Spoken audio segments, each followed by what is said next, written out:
आगे आने वाले वीडियो के लिए बेल आइकन को प्रेस करें और तीनों चैनल को सब्सक्राइब करें और वीडियो को शेयर ज़रूर करें दोस्तों के साथ और वीडियो को लाइक ज़रूर करें। क्लास 8 की है एक्सरसाइज नंबर 3.3। इस पूरे में आपके इसके बारे में समान चतुर्भुज के बारे में जिसको हम कहते हैं पैरेललोग्राम। तो हमें पहले इसके बारे में जानना होगा कि कौन कौन सी साइड किसके बराबर होती है, कौन कौन सी भुजा एंगल किसके बराबर होता है, ये हमें जानना पड़ेगा। तो सिंपल पहले हम बेसिक सीखते हैं इसके बारे में। तो ये आपका एक पैरेललोग्राम है। इसमें क्या होता है, सबसे पहला काम हमेशा होता है सम्मुख भुजाएं क्या होती है, बराबर। सम्मुख मतलब होता है ऑपोजिट साइड्स आर इक्वल, मतलब ये वाली साइड इसके बराबर और ये वाली साइड होती है इसके बराबर। तो मैं यहाँ लिख सकता हूँ A B equal D C, या सी डी ए की बात है। तो ये साइड और ये साइड क्या है, आपके बराबर है और ये साइड इसके बराबर होती है। तो हम यहाँ लिख सकते हैं कि बी सी और ए डी क्या होती है, आपके बराबर। अगर ये 5 तो ये भी 5, ये 2 तो ये भी 2, तो ये दोनों बराबर और ये दोनों बराबर। ये चीज़ हमेशा ध्यान रखनी है कि इसमें आमने सामने की भुजाएं क्या होती है, हमेशा बराबर होती है। दूसरा पॉइंट जो आपको ध्यान रखना है वो है सम्मुख कोण भी क्या होते हैं, बराबर। ऑपोजिट एंगल आर इक्वल, ये एंगल बी के बराबर और एंगल ए सी के बराबर। तो हम यहाँ लिख सकते हैं कि सम्मुख कोण भी क्या होते हैं, बराबर। ऑपोजिट एंगल आर इक्वल, सम्मुख कोण क्या होते हैं, बराबर होते हैं। मतलब ये समझ लो कि कोण ए जो है ना वो आपके सी के बराबर होता है और कोण बी जो है वो आपके कोण डी के बराबर होता है। आमने सामने के कोण हमेशा बराबर होता है। अगर ये 60 तो ये भी 60, ये 100 तो ये भी 100।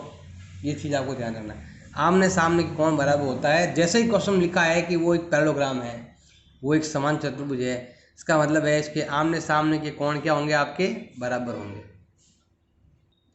और क्या होता है, ध्यान देना, इसके ये कहलाते हैं आसन्न कोण कहलाते हैं। लगातार दो कोण आसन्न कोण। तो यहाँ पर क्या होता है, आसन्न कोण को बोलते हैं, इंग्लिश में कहते हैं एडजेसेंट एंगल। तो आसन्न कोणों का जो योग है वो कितना होता है, आपके 180 डिग्री। आसन मतलब पास वाला कोण। अब इसके पास में ये भी कोण है और इसके बाद ये भी कोण है। तो यहाँ पर क्या होता है कि ये दोनों बराबर, ये दोनों बराबर, मैंने बताया था। आसन्न कोणों का योग 180 होता है। मतलब अगर मैं ए के साथ बी जोड़ लूँ तो कितना होता है, 180, या बी के साथ सी जोड़ लूँ तो कितना होता है, आपके 180, या फिर सी के साथ डी जोड़ लूँ तो भी इनका जोड़ कितना होता है, 180 होता है। और इन दोनों को जोड़ लो तो भी कितना होता है, आपके 180 होता है। चाहे इधर जोड़ो इधर जोड़ो, ये की बात है। तो लगातार दो कोण, चाहे ये दोनों कोण है चाहे ये दोनों है, चाहे ए डी है चाहे ए बी है, ये भी इसका आसन्न कोण है और ये भी इसका आसन्न कोण है। तो ए के साथ बी भी आ सकता है, ए के साथ डी भी आ सकता है। बी में देख लो, बी के साथ ए भी आ सकता है, बी के साथ सी भी दे, देखो बी के साथ ए भी है, बी के साथ सी भी है। फिर डी भी देखो 2 के साथ है, सी और ए के साथ। तो आसन्न कोण का मतलब होता है पास वाला कोण, चाहे इधर का है चाहे इधर का है, जो दोनों पास में, सामने वाला नहीं। सामने वाला तो बराबर होता है। कोण ए और कोण सी क्या होता है, बराबर होता है। तो बराबर को यहाँ नहीं लिखना है, आसन्न कोण लिखना। मतलब ए के साथ बी भी आ सकता है, ए के साथ डी भी आएगा, सी मत लिखना है। सामने वाला नहीं लिखना है आपको, ये दोनों लिखने हैं। ये लिखा हुआ है तो इन दोनों का नाम लिख सकते हो। इन दोनों में से कोई एक नाम लिखना है, या तो ए बी या फिर ए डी। योग कितना होता है, 180। इसे हम कहते हैं सम ऑफ एडजेसेंट एंगल। इसमें ये साइड और ये साइड क्या होती है, आपके पैरेलल होती है, समानांतर होती है। तो समांतर भुजाएं का नाम लिखता हूँ मैं, समांतर भुजाएं, जिसको हम बोलते हैं पैरेलल साइड। तो देखो ध्यान देना, आमने सामने भुजाएं पैरेलल होती है। A B parallel to C D. Equal अलग बात होगी, इक्वल तो ऐसे लिखते हैं। इक्वल इसका मतलब अलग अलग है। इक्वल का मतलब होता है कि ये अगर 7 है तो ये भी 7 है, ये 4 तो ये भी 4 है, माप फिक्स है, ये 4 तो ये भी 4। पहले का मतलब होता है कि ये लाइनें और ये लाइन को मैं कितना भी आगे बढ़ा दूं आपस में कभी नहीं मिलेगी। समझ लो ये रेल की पटरी ऐसा होते है ना, जैसे आपस में कभी नहीं मिलती है, ऐसे ये और ये लाइन बिल्कुल सीधी है, ऐसी सीधी है कि ये लाइनें कभी भी आपस में आपके नहीं मिलेगी। तो ये साइड और ये साइड आपके पैरेलल साइड है। ऐसे इधर भी है, इन दोनों को भी हम आगे आगे बढ़ाएंगे ना, बी सी और ए डी को, तो भी ये भी आपस में नहीं मिलेगी। तो यहाँ हो जाएगा आपके A D parallel to B C. इसका मतलब यही है, ये दोनों साइडें आपस में कभी भी इंटरसेक्ट नहीं होगी, आपस में काटेगी नहीं एक दूसरे को, और ये दोनों भी आपस में एक दूसरे को नहीं काटेगी, दोनों आपस में नहीं मिलेगी। तो मतलब इसको आगे बढ़ाओ कितना भी आप, इसको कितने आगे बढ़ाओ कभी आपस में नहीं मिलेगी। तो इसे कहते हैं समानांतर भुजाएं, पैरेलल साइड। इसके बाद आता है आपके डायगोनल। तो हम क्या करते हैं, तो डायगोनल बनाओ। तो ए को डी से मिलाने, ए को सी से मिलाने पर क्या बनता है, डायगोनल। और बी को डी से मिलाओ तो भी क्या बनता है, आपके डायगोनल होता है। और ये दोनों एक पॉइंट पर करते हैं, उस पॉइंट का नाम हम दे देते हैं ओ पॉइंट। तो इसमें नियम है आपके, विकर्ण क्या होते हैं, विकर्ण बोलते हैं, विकर्ण क्या होते हैं, परस्पर समद्विभाजित होते हैं।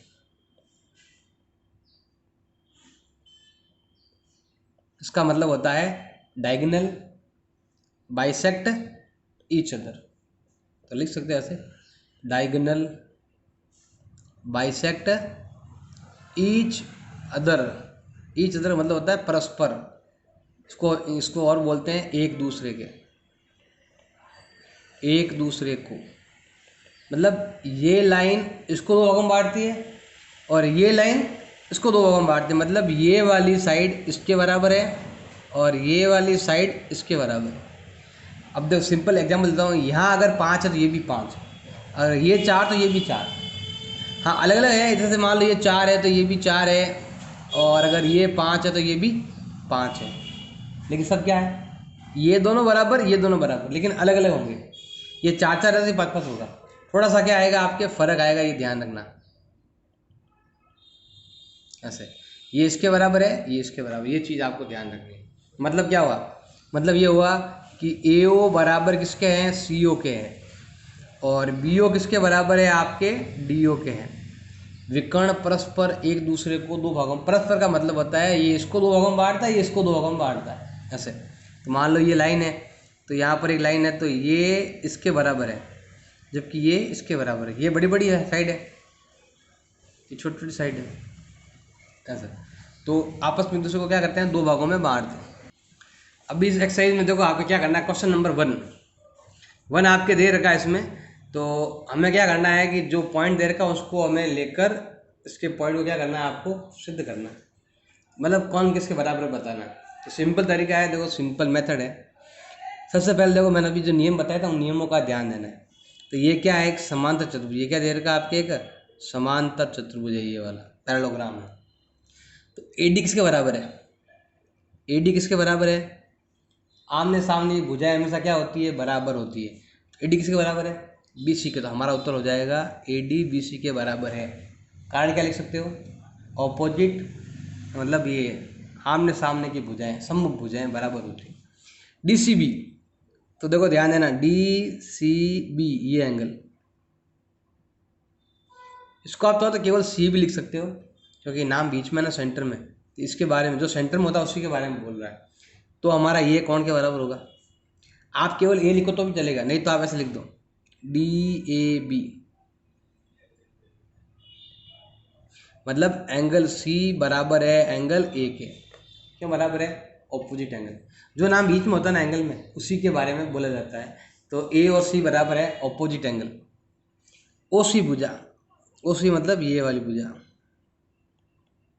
अभी मैंने लिखा है सबसे लास्ट में, विकर्ण एक दूसरे को दो भागों में बांटते हैं। ओ सी से बराबर होगा आपके इसके बराबर, ए ओ बराबर सी ओ, बताया था ना अभी आपको। तो ओ सी बराबर होगा ओ ए या ए ओ, ए की बात है, चाहे ऐसे लिखो या ऐसे लिखो, ए की बात है। अब ओ सी आगे लिखो कुछ। Angle D A B, D A B मतलब हो गया ये वाला एंगल, और एंगल सी डी ए ये वाला एंगल, अभी मैंने लिखाया था एंगल ए और एंगल डी का योग कितना होता है, 180 लिखाया था अभी आपको, इसका योग कितना होता है 180। जो मैंने बेसिक बताया था बस वो ध्यान रखना, बेसिक अगर आपको आता है जैसे बताया है तो आप आराम से ये कर सकते हो। ये है क्वेश्चन नंबर 2। इसमें वो एक्स वाई जेड क्या करना है, आपको ज्ञात करना है। तो पहले हम क्या करते हैं, इन दोनों को ज्ञात करते हैं। तो इसको पहले डिलीट कर देते हैं, यहाँ आते हैं नंबर 1 पहला, इसमें एक्स वाई जेड ज्ञात करना है।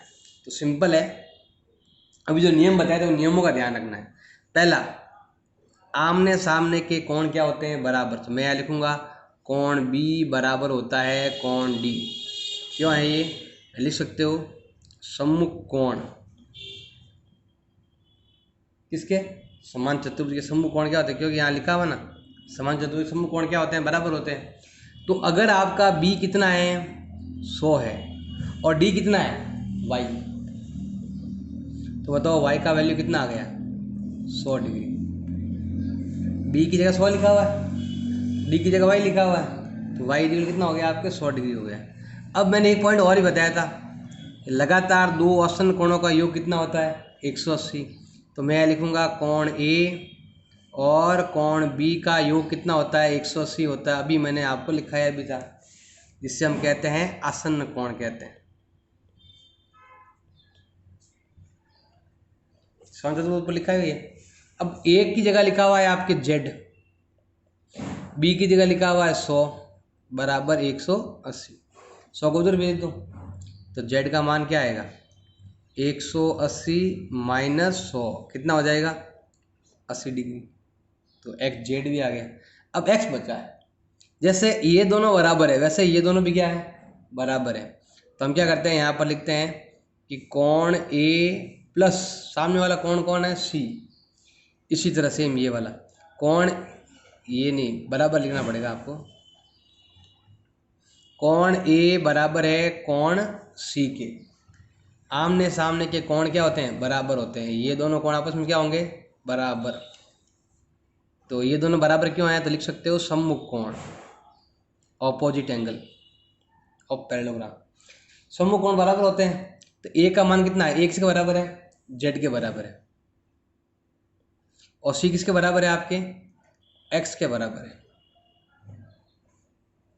तो बताओ जेड हमने ज्ञात कर लिया है, बताओ जेड कितना आया था 80, जेड 80 तो एक्स भी 80, दोनों बराबर है इसीलिए।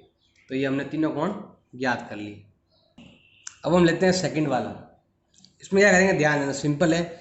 यहाँ अंदर वाला पहले ज्ञात करेंगे हम।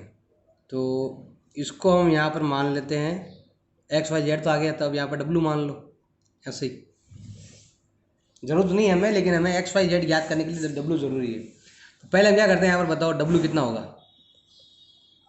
50 डिग्री। क्यों होगा, आमने सामने के कोण क्यों होता है, यहाँ लिख सकते हो सम्मुख कोण।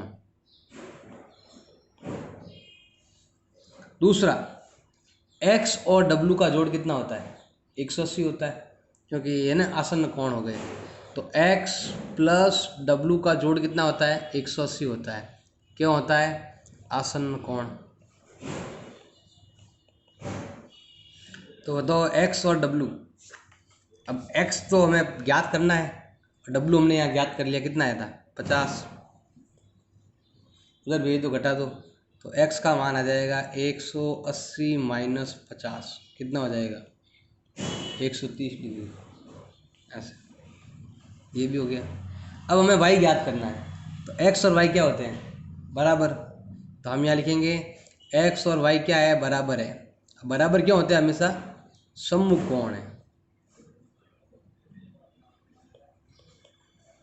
अगर आपका x कितना है 130 है तो y भी कितना होगा 130, ये भी आ गया। अब हमें z ज्ञात करना है, तो सिंपल ध्यान देना, ये वाला कोण और ये वाला कोण दोनों ही कोण क्या है, ये दोनों ही कोण क्या है लीनियर पेयर है। जो मैंने बताया था ना जस्ट पहले वाले एक्सरसाइज 3.2 में बताया था मैंने, 3.2 में बताया ये और ये क्या है आसन्न कोण है। ये क्या बोलते हैं इसको लीनियर पेयर बोलते हैं, रेखिक कोण युग्म कहते हैं। W और Z इनका जोड़ होता है 180। क्यों होता है रेखिक कोण युग्म। या इसे हम लीनियर पेयर भी कहते हैं इंग्लिश में। अब देखो डब्लू तो हमने यहाँ पर ज्ञात कर लिया था, डब्लू कितना आया था आपके 50 प्लस जेड बराबर 180, उधर भेज दो तो जेड का मान आ जाएगा 180 माइनस 50, तो जेड का मान होता है कितना 130 डिग्री। और वैसे देखो ध्यान देना, ये वाला और ये वाला बराबर ही होता है, ये नियम भी है, पता नहीं कौन सा नियम है, लेकिन ये और ये संगत कोण कहते हैं इसे, कॉरस्पॉन्डिंग एंगल, कि ये और ये क्या हो गया आपके बराबर होता है। तो ये 130 आया था, देखो एक्स 130 आया था और जेड भी कितना आया था आपके 130 आया था ऐसे। अब थर्ड देखते हैं ये वाला, इसमें देखो ध्यान लगाना सिंपल, यहाँ पर 90 डिग्री है, तो थोड़ा बहुत आपको पुराना कुछ पहले वाले नियम भी आपको लगाने पड़ेंगे। तो यहाँ पर ये 3 नहीं है, कितने हैं 30 है, कितने है ये 30 डिग्री है, थोड़ा गलत छपा हो तो देख लेना। अब यहाँ पर देखो ये 90 है, तो ये भी क्या होगा आपके 90 होता है, क्योंकि जब भी दो लाइन आपस में क्रॉस होती है तो एक इधर का इधर का बराबर होता है। तो यहाँ पर हम थर्ड वाले में के लिए लिख रहे हैं कि x का वैल्यू कितना होगा आपके 90 डिग्री होगा। क्यों होता है, ये होता है आपके शीर्षाभिमुख कोण, या ऐसे इंग्लिश में कहते हैं वर्टिकली ऑपोजिट एंगल। जब भी दो लाइन क्रॉस होती है तो इधर का और इधर का बराबर होता है। अब ये 30 है, अब ये ट्रायंगल लेते हैं, ये वाला ट्रायंगल, तो त्रिभुज के तीनों कोणों योग कितना होता है 180 होता है। तो हम क्या करेंगे, यहाँ पर लिखेंगे y प्लस 30 प्लस x बराबर होता है 180। त्रिभुज के तीनों कोणों का योग कितना होता है 180 होता है। तो ये लिख सकते हैं हम angle sum property of triangle. इसका मतलब होता है, ये यही लिखता है इंग्लिश मीडियम वालों के लिए, यही हिंदी मीडियम वालों के लिए, सबके लिए यही है एंगल सम प्रॉपर्टी, ये नियम है। अब देखो y और x, अब y तो पता नहीं ज्ञात करना है 30 का 30, और x हमने यहाँ पर ऊपर ज्ञात किया था, कितना आया था 90। उधर भेज दो इन दोनों को घटाकर, भेज दो उधर, घटा दो उधर जाकर, ये कितना होता है 120, उधर भेज दो, कितना आ जाएगा 60 डिग्री। x का मान 90 है और y का मान कितना आ गया अभी आपके 60 डिग्री आ गया। अब बचा है आपके z, ये वाला, देखो ये पैरेललोग्राम है, इसलिए ये लाइन और ये लाइन क्या होती है पैरेलल, समांतर होती है। इसका मतलब है ये कोण और ये कोण क्या होगा, एक इधर का और एक इधर का बराबर होता है। तो हम यहाँ लिखेंगे y और z आपस में क्या होते हैं बराबर होते हैं, कारण लिख दें आप अंतः एकांतर कोण।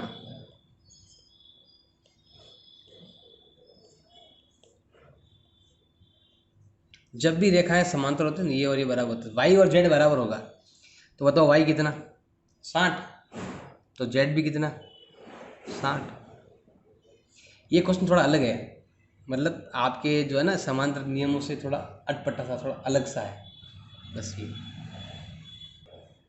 अब यहाँ पर ज्ञात करते हैं, देखो तीनों कोण, तो सिंपल देखो पहले आमने सामने के कोण में से क्या होते हैं बराबर। तो मैं फोर्थ में ले रहा हूँ कि y का मान कितना आएगा भाई आपके 80 डिग्री। क्यों आएगा, सम्मुख कोण, समान चतुर्भुज के आम सामने कोण क्या होते हैं बराबर होते हैं, इसलिए। अब ये दोनों का जोड़ कितना होता है 180 में बताया था आसन्न कोण, तो x प्लस 80 का जोड़ कितना होता है आपके 180 होता है। क्या होता है आसन्न कोण, ये भी मैंने बताया था स्टार्टिंग में बेसिक में। 80 उधर भेज दो, x का मान आ जाएगा 180 माइनस 80, कितना हो जाएगा आपके 100 डिग्री। तो ये आपके सेकंड पॉइंट भी ज्ञात हो गया।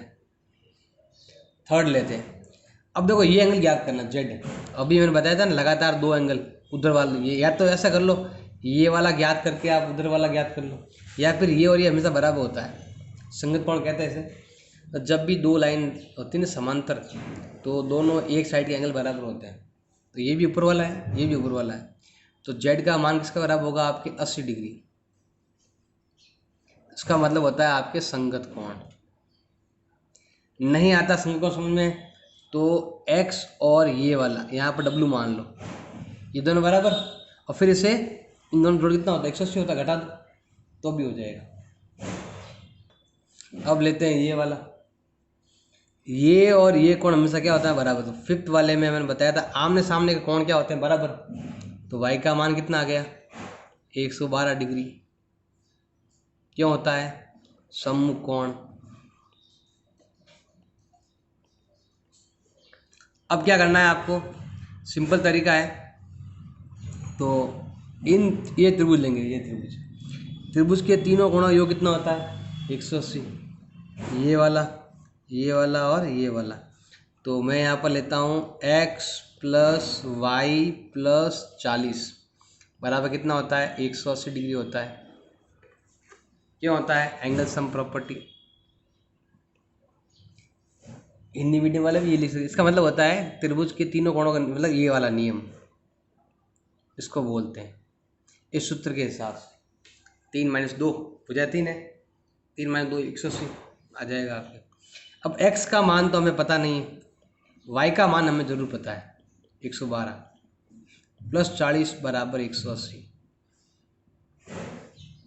इनको जोड़ो, उधर भेज दो। x का मान हो जाएगा 180 माइनस इन दोनों की जोड़ होती है 152, घटा दो, क्या आएगा, 28 डिग्री। अब हमें z भी ज्ञात करना है, तो थोड़ा ध्यान लगाना z के लिए। ये कोण इधर का, जब भी रेखाएं समांतर होती है ना, एक कोण इधर का और एक कोण इधर का बराबर होता है। या ऐसे कर लो, इस पूरे की जोड़ इस पूरे के बराबर होती है, ऐसे भी कर सकते हो। तो ये पूरा कौन सा, z + 40, ये पूरा अकेला एक, मतलब ये वाला पूरा, और ये वाला दोनों जोड़ कितनी होती है, 180 होती है। ऐसे भी कर सकते हो, रेखाएं समांतर है ना, तो ये वाला कोण और ये वाला कोण क्या होगा, बराबर। x और z बराबर होता है, तो x का मान कितना, 28 है ना, z का मान भी 28 ही आएगा। ये तो हम लिख सकते हैं आसन्न कोण। देखो सेम ही कर रहे हैं, देखो सेम ही हो रहा है ना, ये और सेम ही। अब देखो z ज्ञात करना है, तो इन दोनों को उधर भेज दो, जैसे हमने इधर भेजा इसको सेम।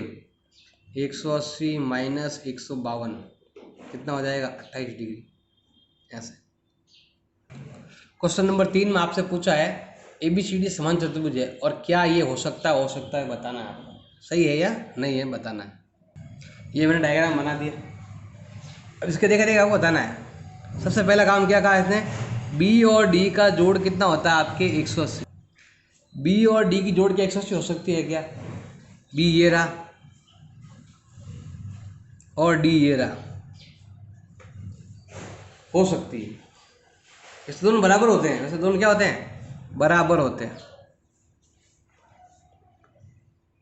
बराबर होते हैं। तो अगर बराबर होते हैं, तो अगर मैं ये भी 90 मान लूँ, ये भी 90 मान लूँ, तो दोनों जोड़ कितनी होगी, 180 हो सकता है, लेकिन हर बार नहीं होगा।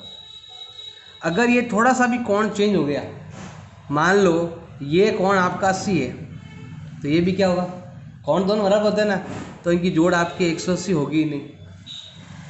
तो अगर इनके कोणों में थोड़ा सा भी फर्क आ गया तो नहीं होगी, बस केवल एक कंडीशन में ही होती है कि दोनों कितना हो, देखो दोनों बराबर भी है और दोनों जोड़ भी कितनी हो रही है, बराबर हो रही है। तो केवल ये वन कंडीशन, केवल ये एक कारण हो सकता है कि दोनों 90-90 हो। तो अगर कोण में थोड़ा सा भी फर्क आ गया है, देखो ये 100, ये 90 तो है नहीं, ये अगर 100 रहा तो ये भी क्या हो जाएगा 100, जोड़ कितना आएगा 200, 180 आएगा ही नहीं। तो ये हर बार नहीं होगा, हो सकता है लेकिन ये प्रत्येक व्यवस्था में नहीं होगा। कोण का मान चेंज होते ही ये वाला मान काम नहीं करेगा, ऐसा आपको लिखना है। बेसिक है, ऐसा एग्जाम में नहीं आता है, बस आपको जनरल नॉलेज के लिए बस आपको ध्यान रखना है इस चीज़ का। सेकंड पॉइंट हम लेते हैं यहाँ पर। तो ये कह रहा है कि भाई AB और DC 8 है। AB कहाँ पर है अभी आपके, ये रही, और DC कहाँ पर है भाई, ये रही, दोनों 8-8 है। क्या सही है, आम ना भुजा क्या होती है, हमेशा बराबर होती है ना, ये तो सही है भाई। ये वाला पॉइंट आपके यहाँ तक तो सही है। आगे कह रहा है AD 4 है और BC कितना है 4.4, क्या ये सही है क्या, ये सही नहीं है। तो आप लिख सकते हो कि AD और DC तो बराबर होगी, दोनों 8 तो बराबर है, लेकिन AD और BC बराबर नहीं है, ये बराबर होनी चाहिए थी। तो लिख सकते हैं ऐसा नहीं हो सकता, नॉट पॉसिबल, ऐसा नहीं हो सकता, ऐसा आपको लिखना है। ऐसे ही आपको सी पॉइंट में, थर्ड पॉइंट में आपके दे रखा, उस पॉइंट को ध्यान देना है आपको। थर्ड पॉइंट दे रहा है कौन ए 70 है, और ये कह रहा है कौन सी 65 है। जबकि नियम है कि अगर वो समांतर चतुर्भुज है तो आमने सामने के दोनों का कोणों का मान क्या होना चाहिए, बराबर, तभी वो क्या होगा, समांतर चतुर्भुज होगा। और अगर कोण ए और कोण सी बराबर नहीं है तो ये वाला समांतर चतुर्भुज भी नहीं है, ये समांतर चतुर्भुज नहीं हो सकता। तो इसमें नहीं हो सकता, इसमें नहीं हो सकता, केवल पहले में हो सकता है, लेकिन हर बार नहीं होगा, मेन स्थिति में होगा तभी नहीं होगा, आप ये ध्यान रखना। अगला देर का अभी आपके क्वेश्चन नंबर 4, हमें चतुर्भुज बनाना है, क्या बनाना, क्वाड्रिलेटरल बनाना, 4 भुजाओं वाला चतुर्भुज बनाना है, और वो समांतर चतुर्भुज भी नहीं होना चाहिए, और उसके आमने सामने के कोण भी क्या होने चाहिए, बराबर। तो ऐसा कौन सा डायग्राम है, आमने सामने के कोण भी बराबर हो और 2 कोण बराबर होने चाहिए। बच्चा तो सारे कोण बराबर कर सकते हैं, 2 कोण क्या कहा, बराबर होने चाहिए आमने सामने के। तो क्या है, देखो ऐसा बनाओ और समांतर चतुर्भुज भी नहीं हो, तो वो ये वाला है, वो पतंग कहलाती है, काइट, जैसे मैंने यहाँ बनाया।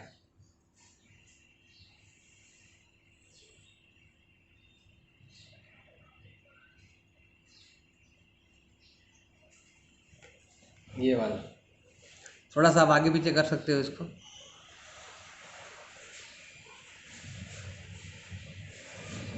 अपने हिसाब से ले सकते हो। इसमें देखो ये मैंने बनाया, ये केवल किसमें होता है, काइट में होता है, पतंग में। इसमें ये वाला कोण और ये वाला कोण क्या होता है, बराबर होता है, ओनली बस ये दोनों कोण बराबर होते हैं। ये तो बड़ा दिख रहा है, ये छोटा दिख रहा है, पतला है बिल्कुल, तो केवल ये दोनों कोण बराबर होते हैं। और ये चतुर्भुज भी है, क्योंकि इसके अंदर कितनी भुजाएं हैं, 4 भुजाएं हैं, ए बी सी डी, 4 भुजाओं वाला चतुर्भुज भी है। और इसके 2 समूह कोण क्या होते हैं, बराबर होते हैं, ये नहीं होते। ये अगर मान लो आपका 120 है तो ये भी क्या होगा, 120, 240 हो गए, पीछे कितना बचा आपके, 120 और बचा है। तो मान लो कि ये आपका 60 डिग्री है, तो ये कितना हो जाएगा आपके 30 डिग्री। मान लो ये आपका 80 डिग्री है, तो ये कितना हो जाएगा 40 डिग्री। तो ये बराबर नहीं है, ये दोनों क्या होंगे आपके, बराबर हो सकते हैं। तो ये केवल पतंग में ही पॉसिबल है, जिसे हम कहते हैं काइट, काइट वाला डायग्राम में पॉसिबल है और कहीं पर नहीं है। अगर मेरा ये वीडियो आपको अच्छा लगा तो मेरे तीनों चैनल को सब्सक्राइब करो, और मेरे वीडियो को लाइक ज़रूर करें, और दोस्तों के साथ शेयर करें। और व्हाट्सएप नंबर पर आपको कोई लिंक चाहिए वीडियो का, तो उसके लिए आप मुझे व्हाट्सएप कर सकते हैं, मैं आपको सारे वीडियो वहाँ पर शेयर कर सकता हूँ। अच्छा लगे तो लाइक करें, चैनल को सब्सक्राइब